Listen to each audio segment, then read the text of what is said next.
Gravação em 3, 2, 1. Contigo, Túlio. Bem-vindos ao primeiro capítulo de uma série que não tem nome, não tem periodicidade, não tem pauta definida, mas tem um apresentador bem intencionado, né, e algumas outras coisas que vocês vão ver aí pelo caminho. O que eu estou fazendo aqui? Depois que eu fiz uma mudança na minha carreira, né, eu tinha decidido que eu não ia mais fazer entrevista, enfim, eu estava noutra, mas me deu saudade. Saudade do quê? De conversar com pessoas legais sobre assuntos interessantes. Quando? Quando eu quiser. Não tenho compromisso com nada e com ninguém, mas vai acontecer, já está acontecendo. Mas eu tinha que escolher um primeiro entrevistado e um primeiro assunto. E aí aconteceu uma mudança muito interessante numa empresa com a qual eu tenho uma ligação muito profunda. Mesmo que eu não seja mais colaborador do Grupo RBS, vou ter uma ligação para sempre com o Grupo RBS, que anunciou uma mudança no seu quadro acionário. Continua a liderança da família Sirotsky, do Nelson, que é esse baita cara, né, que foi meu líder na empresa durante tanto tempo. Um cara que é uma referência dentro do Rio Grande do Sul, no Brasil inteiro, mas tem gente nova entrando no grupo. E essa pessoa se chama Fernando Tornaim, que foi anunciado como novo acionista do Grupo RBS. Eu vou conversar com o Fernando Tornaim, que assim, não é um cara que fala muito, ele não dá muita entrevista, mas fiquei feliz que ele concordou em conversar comigo. E para começar a nossa conversa, eu quero fazer a primeira pergunta. Tornaim, a gente vai falar sobre um monte de coisas, eu quero chegar na RBS, enfim, ter um novo papel na empresa, mas eu queria começar do começo. Como é que a comunicação entrou na tua vida? A comunicação sempre fez parte da minha vida, desde o tempo do colégio. Eu já tinha essa ideia que eu ia querer empreender dentro da comunicação. Eu acho que muito pela minha visão de como a comunicação ela pode impactar positivamente a vida das pessoas. Os profissionais que eu sempre admirei estavam relacionados à comunicação, então de alguma maneira eu sabia que era aí que eu ia empreender. O Kazuca surgiu como uma revista e virou um negócio de comunicação.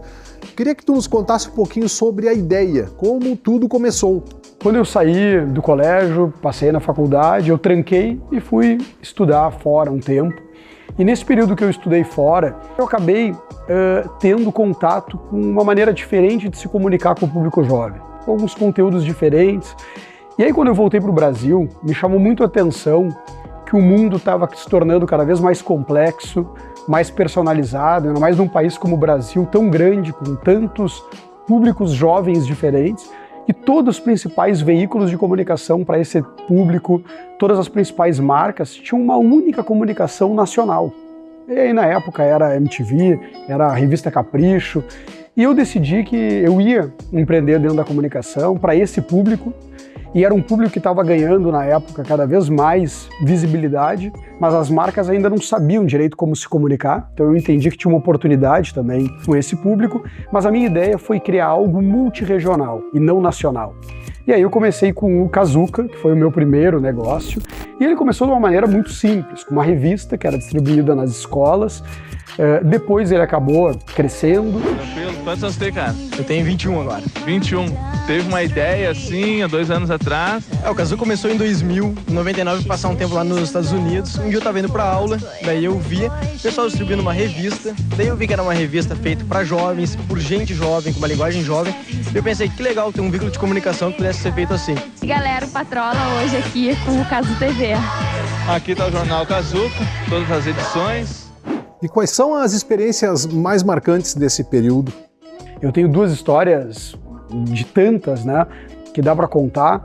Uma foi uma das primeiras capas. Eu consegui uma entrevista com a Priscila Fantin, que na época era o principal talento da Globo, que estava na Malhação, né, que era uma das marcas também para esse público.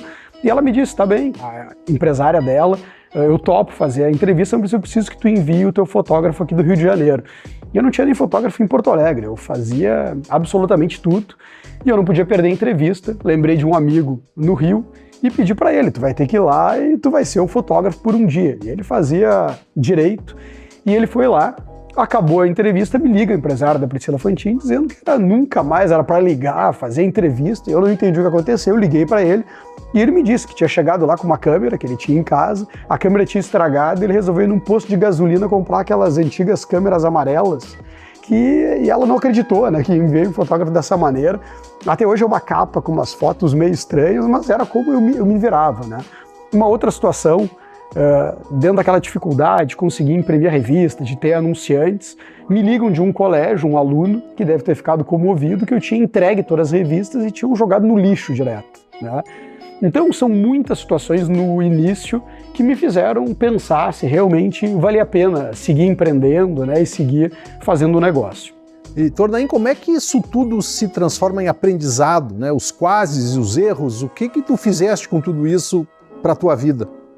Eu acho que uma grande diferença quando a gente amadurece em relação ao período inicial, em que normalmente somos mais imaturos, né, tanto na vida pessoal quanto na empresarial, é que quando a gente é mais jovem, as vitórias, elas geram mais euforia talvez do que precisam gerar, e as derrotas elas geram mais depressões, né, do que precisariam. E com o tempo, eu acho que eu aprendi a não ficar tão eufórico, não precisar. Claro que tem que saber comemorar, tem que saber valorizar as vitórias, mas saber que a vida segue, que no dia seguinte tu já vai ter dificuldades, e isso me deu mais tranquilidade para poder pensar sobre as situações, poder analisar elas, poder fazer o plano de ação para que não se repita, poder conversar com as pessoas, que muitas vezes o erro não é nosso, mas é de alguém da equipe, poder transformar em aprendizado. E eu acho que isso eu fui obrigado desde cedo, né? Porque como eu estava liderando, eu olhava para trás e não tinha ninguém, que é a vida, né, de um empresário, e eu fui obrigado a aprender com os insucessos, porque não tinha outro caminho. Após esse período, dos 2 anos até o 5º ano, foi quando o negócio começou a crescer. E tudo mudou quando eu fui para São Paulo, primeira reunião em São Paulo, para falar com a Pepsi, com a agência da Pepsi. E eles já conheciam o Kazuca e eles disseram, olha, a gente está ouvindo falar, o Rio Grande do Sul interessa, é o nosso principal mercado, mas eu não quero comprar um anúncio, eu não quero algo pontual. A gente na época já tinha um programa com a TV Com, tinham algumas parcerias. Eu quero, na verdade, que tu me entregue uma solução para o público jovem lá no Rio Grande do Sul. E aí, ouvindo o mercado, eu me dei conta que tinha uma oportunidade de colocar o público jovem no centro e criar um 360, uma mistura de uma agência de público jovem com uma empresa de comunicação. E a partir daí, eu criei todas as áreas possíveis para se comunicar com o público jovem, que passa por veículos de comunicação. Então tinha revista, tinha TV, tinha rádio, tinha obviamente digital, que estava começando, muito mais site na época, mas eu fui além. A gente tinha uma área de eventos, de ativação, tinha uma área de pesquisa, tinha uma área de relacionamento. Então, absolutamente tudo que uma marca quisesse fazer com o público jovem, se comunicar, a gente estava pronto. E aí a gente começou a pegar a verba inteira de marketing de grandes marcas nacionais e começou a atender essas empresas. E aí o Kazuca deu um salto. A gente foi a quase 300 e poucos colaboradores, próximo de 400 colaboradores, vários estados. Foi um momento que a gente começou a entrar em veículos relevantes, né, pelo país, como Seu Caderno, né, que na época era algo muito relevante, né, a gente não tinha redes sociais, enfim, de jornais como O Globo, enfim. Então foi um período que cresceu. Bom, o Kazuca nasceu, cresceu, se desenvolveu e aí veio a venda para a RBS. Conta pra gente como é que foi esse processo.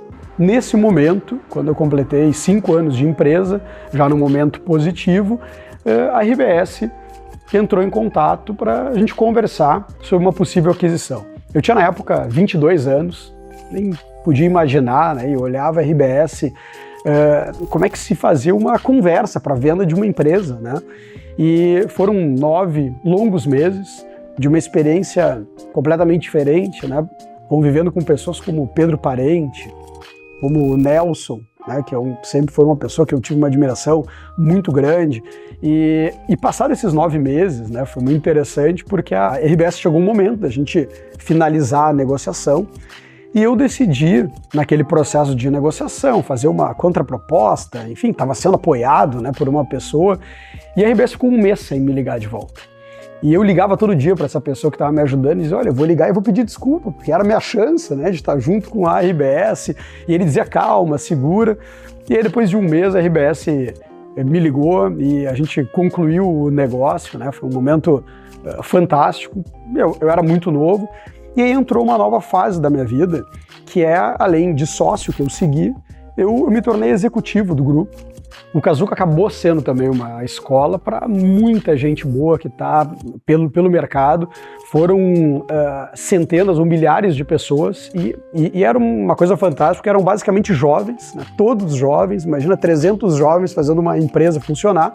E foi uma época que pessoas como Piangers, Capu, Duda Garbi, Kelly Matos, então muita gente que hoje a gente vê, eu poderia citar tantos nomes de pessoas que estão no mercado, tiveram o seu início, o seu momento, né, de desenvolvimento inicial lá no Kazuca. Eu imagino a quantidade de histórias e de acontecimentos que acabou sendo uma parceria longa, né? Conta pra gente algumas dessas histórias, as que tu lembrares agora, assim, não é? Assim, meio de bate-pronto. Quais são as principais lembranças e memórias desse período? Tiveram duas histórias relevantes, né, que mostram o momento e como a empresa cresceu. Uma foi o prêmio que a gente recebeu da Associação Mundial de Jornais em Amsterdã como o case mais relevante de leitura jovem no mundo. Então esse foi algo muito relevante, né, e mostrou tudo que o Kazuca estava produzindo a nível Brasil. E foi um momento muito importante de buscar um equilíbrio com todo aquele feeling, motivação, energia de um empreendedor, que eu tinha essa crença, né, que isso era possível, empreender qualquer coisa baseado só nessa energia, enfim, nesse caráter empreendedor, e eu consegui equilibrar com método, com a capacidade de estruturar uma empresa. A RBS foi uma escola fantástica e foi meu primeiro momento com a RBS, né, que teve inúmeros outros capítulos, mas desde então passou a fazer parte da minha vida, né? Os valores da RBS, a cultura da RBS, as pessoas que eu pude aprender, foram meus principais professores, a minha principal escola. Tudo isso aconteceu nesse período que eu tive a oportunidade de, além de sócio, ter a minha primeira e única experiência como executivo. Foi um período que eu pude estudar fora, que eu pude me desenvolver. E uma outra história muito, muito relevante foi em 2008, eu me dei conta que só a Editora Abril tinha a revista Capricho, que dominava, e a Editora Globo não tinha nenhuma revista para o público jovem. E aí eu comecei a costurar, a organizar, de a Editora Globo ter a sua revista jovem, que seria a Kazuca. Até hoje, eu tenho revistas impressas, a gente tinha várias pessoas trabalhando dentro da Editora Globo, plano de lançamento, e aí em 2008 veio a crise nos Estados Unidos, a crise financeira nos Estados Unidos, e isso fez com que o projeto caísse. E eu estava às vésperas de lançar, seria o grande salto de se transformar num grande projeto nacional e junto com a Globo, né? Foi talvez desse período a minha grande frustração, mas também houve muitos acertos dentro desse grande projeto que foi o Kazuca. Isso foi até 2012, quando eu passei, ao sair da RBS, eu fui vendendo, né, o que o Kazuca eu ainda tinha de participação, e aí eu passei a me focar na holding de participações e investimentos que eu criei quando eu vendi o Kazuca, que é a Tornac. Pegando esse gancho da Tornac, surgimento da Tornac, se tornou uma baita empresa. Conta pra gente um pouquinho da origem da Tornac. Então, a partir de 2012, quando eu voltei a me focar na Tornac, eu organizei uma área de participações e uma área de investimentos. A área participações, o meu objetivo principal é como é que eu ia estruturar o negócio para que me permitisse empreender e entrar em vários negócios diferentes. E aí eu criei uma lógica de cada negócio ter a sua vida própria, ele poder ter a sua própria governança, a sua própria gestão, o seu próprio orçamento. Isso me permitiu, de fato, foi um momento de 2012 até agora, de criar vários negócios e alguns segmentos que eu pré-determinei, e são negócios relevantes, que continuam mexendo com a experiência das pessoas, que mexem com a emoção, são marcas que têm um símbolo de inovação. Então isso continua acontecendo e de uma maneira que me permitiu ficar na holding, que é a Tornac, com vários negócios tendo a sua vida própria. Eu acho que uma felicidade que eu tive no desenvolvimento da Tornac foi nos diferentes negócios conseguir estar próximo, né? E aqui eu acho legal poder citar, desde a Forbes, lá do Viva Open Mall, né?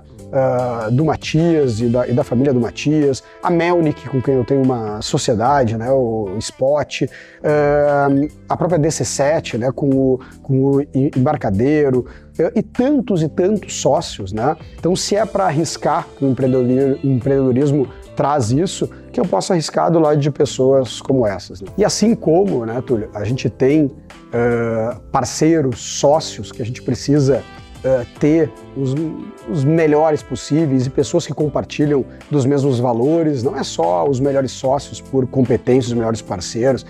A equipe e as pessoas que te acompanham, é elas que vão definir realmente a capacidade de ter tantos negócios, de poder fazer negócios que sejam sustentáveis, né?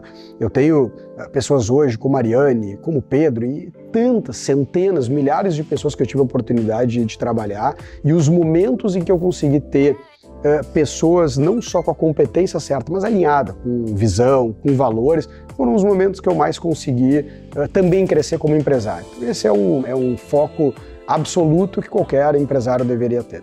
A Tornac tem vários negócios e a gente ia precisar de um programa inteiro só para falar deles, mas tem um que se tornou especial para Porto Alegre, para o Brasil, que é o Cais Embarcadeiro.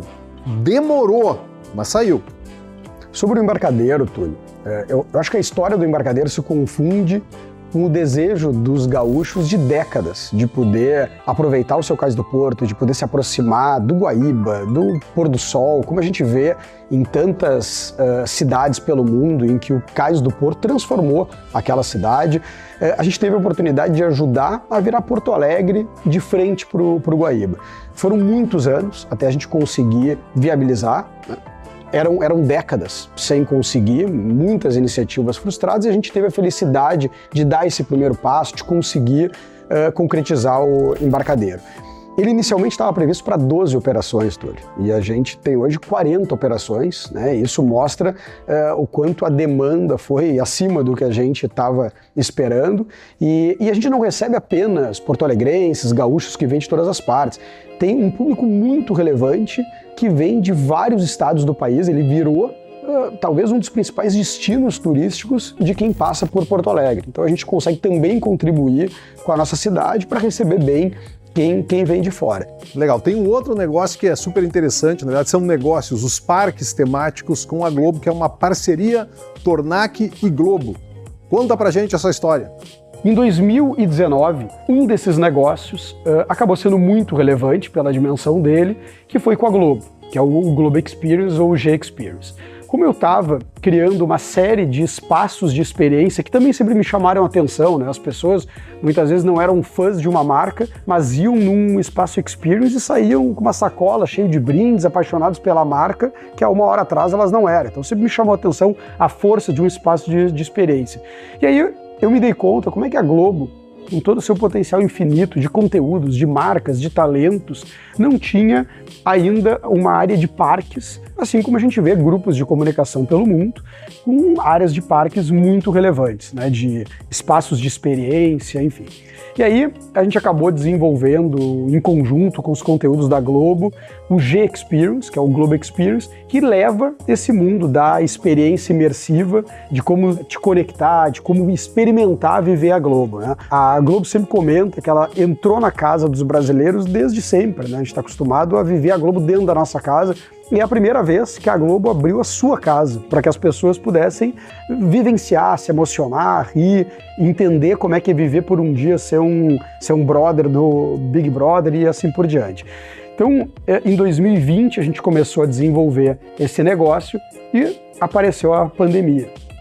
E aí, na metade de 2020, ainda com uma incerteza de como é que as coisas iam seguir, a Globo me trouxe a notícia de que o negócio não poderia avançar. E aí eu tive uma reunião com o Paulo Marinho, que é membro da família, é CEO, hoje, né, presidente do Grupo Globo, e eu tinha uma chance de, em uma reunião, poder defender porque aquele negócio e a Globo, de uma maneira legítima, no meio de uma pandemia com tantas incertezas, possivelmente não era hora de apostar em algo novo, mas eu precisava defender. E eu fiz uma reunião com o Paulo, que eu coloquei todos os meus pontos, né? E eu finalizei a reunião mostrando para ele, tinha deixado ao meu lado, aquela revista que lá em 2008 a gente quase lançou, né? Foi o meu primeiro grande sonho de ter um negócio com a Globo e que acabou. E eu brinquei com o Paulo dizendo, poxa, depois de tinham passado 12 anos, de novo não, né? A gente deixar de ter um negócio, eu chegar no quase com a Globo e eu não fazer. E ele riu, a gente passou uma semana na expectativa e a Globo voltou dizendo que ia seguir com o negócio. Foi lançado hoje em São Paulo o G-Experience, um espaço de interação com os canais e produtos da Globo. Fernando Tornaim é sócio da Tornac Holding, empresa que ajudou a idealizar e executar o projeto do G-Experience. O GEX, ele é extremamente interativo, ele é imersivo, para que as pessoas realmente possam brincar, se emocionar, mas ao mesmo tempo a gente tem um outro lado lúdico, tem um equilíbrio da tecnologia com o lado lúdico, então esse equilíbrio faz realmente o GEX um espaço único. E eu sou grato à Globo por ter mantido, né? Mesmo com aquele cenário que seria bastante fácil de entender de a Globo não evoluir, né? Mas aquela revista que eu guardei, as edições impressas, foi o que salvou o G-Experience. E o GEX, que foi lançado em 2022, ele agora está crescendo, um projeto em expansão, e ele vai se transformar num projeto nacional no momento que ele vai para outras praças, né? Então iniciou recentemente em Fortaleza, sempre com as afiliadas do Grupo Globo, e é um projeto que vai continuar tendo seu processo de expansão, e é um projeto que é da Tornac com o Grupo Globo. Tá, mas e aí, saindo de Globo e entrando na RBS, que aliás foi o assunto que motivou a minha curiosidade, porque depois de tanto tempo e tantas relações tuas com o grupo, a RBS anunciou há pouco uma mudança acionária. Tem um novo acionista na RBS, que és tu. Conta essa história pra gente. Em 2020, começa um movimento muito relevante para mim, que eu não sei dizer se é mais um capítulo da minha vida com a RBS, se é uma volta a casa, porque na verdade eu nunca deixei de ter negócios diferentes com a RBS, mesmo depois do Kazuca, e a RBS nunca saiu de mim, com os aprendizados, com os valores, com as pessoas que fizeram parte da minha vida, mas em 2020, sob uma perspectiva diferente. Num determinado dia, o Nelson Serotsky me ligou e me convidou para a gente conversar, né? E eu não imaginava sobre o que seria a conversa, mas foi uma conversa muito inicial sobre o futuro da RBS. A RBS vive e vivia em 2020 um momento muito positivo e, de alguma maneira, a gente enxergou nessa primeira conversa que tinha uma oportunidade da gente construir isso juntos. Foi uma primeira conversa com o Nelson e o Maurício, filho do Nelson, meu amigo e parceiro de uma vida, eles estavam os dois, e foi uma primeira conversa que selou essa ambição, esse sonho em criar algo junto. E em 2022, a gente anunciou o início da reestruturação societária do Grupo RBS. Logo depois, a gente criou, já como um dos primeiros movimentos, né, societários da RBS, a gente criou a RBS Ventures, que é um braço de investimentos em novas oportunidades, novos negócios do Grupo RBS, e uma série de novos caminhos para a RBS, uma série de novos projetos, uma nova visão de governança começaram a acontecer, sempre respeitando a gestão da RBS, que segue com a sua vida e muito bem gerida, né, e liderada pelo Cláudio Torrigo. E agora, em 2024, a gente anunciou a conclusão desse processo que iniciou e foi anunciado em 2022. E aí, de maneira formal, e muito honrado, né, muito feliz, emocionado, eu me transformo em sócio do Grupo RBS, sigo como vice-presidente do conselho, tendo o Nelson Serotsky como presidente, e é obviamente algo que me emociona muito e é muito representativo para mim, justamente pela história inteira do que representa a RBS, né? Há 2 décadas antes, eu estava olhando a RBS como algo que eu estava vendendo meu negócio, que eu olhava aquelas pessoas como algo muito inatingível, de outro patamar, e eu agora tendo a oportunidade de eu me tornar sócio, de poder agregar e continuar essa história fantástica de um grupo empresarial incrível. E além da minha entrada, né, toda essa conclusão da reestruturação societária vai possibilitar um reforço da presença da família Serotsky, né, que está ligada à história, ao início dessa empresa. E algo que a RBS está me oportunizando nesse novo momento é me reencontrar de uma maneira diferente com pessoas que fizeram parte, talentos fantásticos, e não só do quadro executivo, de gestão, mas de talentos que compõem a RBS, que tem um quadro fantástico de pessoas produzindo conteúdo, levando notícia no entretenimento, no esporte, no jornalismo, enfim, tantas pessoas competentes que eu tenho agora a oportunidade de conviver no dia a dia junto. Tornaim, tu tá falando e eu tô pensando na tua agenda. Pai de 3 filhos, enfim, a tua vida pessoal, atividades empresariais. Como é a organização de uma agenda como essa? Túlio, como eu comecei empreendendo, de fato, muito cedo, junto com empreender, vem uma agenda mais difícil, vem inúmeros desafios, vem um tipo de pressão e responsabilidade que é normalmente maior do que um menino de 18 anos, 19, está convivendo. Então eu também tive que aprender, desde cedo, a administrar esses dois mundos, sem que um atrapalhasse o outro. E da mesma maneira, Túlio, que eu estava te comentando sobre parceiros na vida profissional, nos empreendimentos, a principal parceira que a gente acaba buscando, tendo a felicidade, né, de encontrar ou ser encontrado, é a da vida pessoal.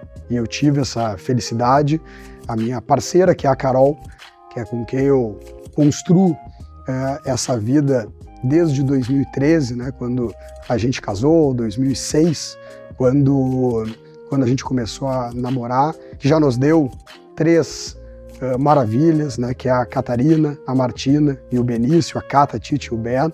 E a Carol sempre foi a minha grande parceira, não só pelo amor, pelo carinho, pela parceria mesmo, né, de criação de uma vida em conjunto, como também sempre de um suporte, de um apoio, de um entendimento de toda essa agenda complexa, de todos os desafios.